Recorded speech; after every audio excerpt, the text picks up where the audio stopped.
14 na luxury car na konektado kay Zaldico ang nasamsam ng mga otoridad. Ang kampo ng dating kongresista agad namang pubalag.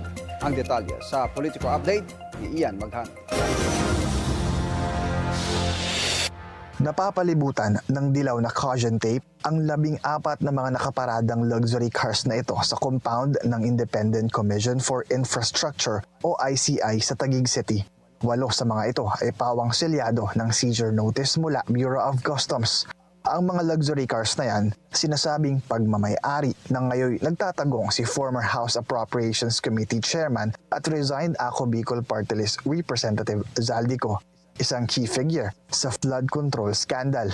Nabawi ang mga luxury vehicle Huwebes ng gabi nang salakay ng PNP-CIDG ang isang condo unit sa BGC Taguig City. Bitbit ang mga search warrant.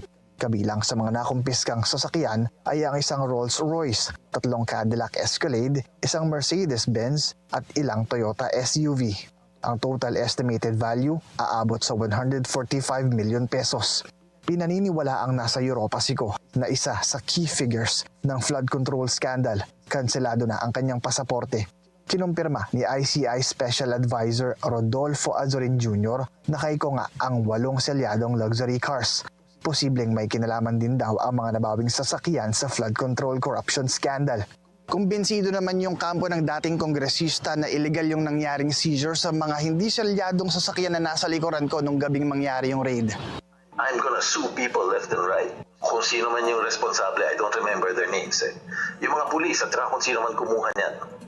Yung mga pulis na nag-illegal seizure, mga illegal search, yung nag-detain sa mga driver na walang warrant, na-detain din, pagkatapos yung naghila niyan. Dedemandahin ko lahat yan. Nilinaw naman ng Bureau of Customs na mananatili sa komisyon ang 8 selyadong luxury cars. Wala namang kasiguruhan kung hanggang kailan mananatili sa ICI ang mga natitirang hindi selyadong luxury cars. Number 1, wala na ring parking space sa customs. Sa ngayon, may kabuuang 16 ng mga luxury cars ang nasa pangangalaga ng ICI, kabilang ang 2 mula kay former Bulacan Public Works Engineer Bryce Hernandez. Tikom naman ang bibig ng company ko sa kanyang kinaroroonan.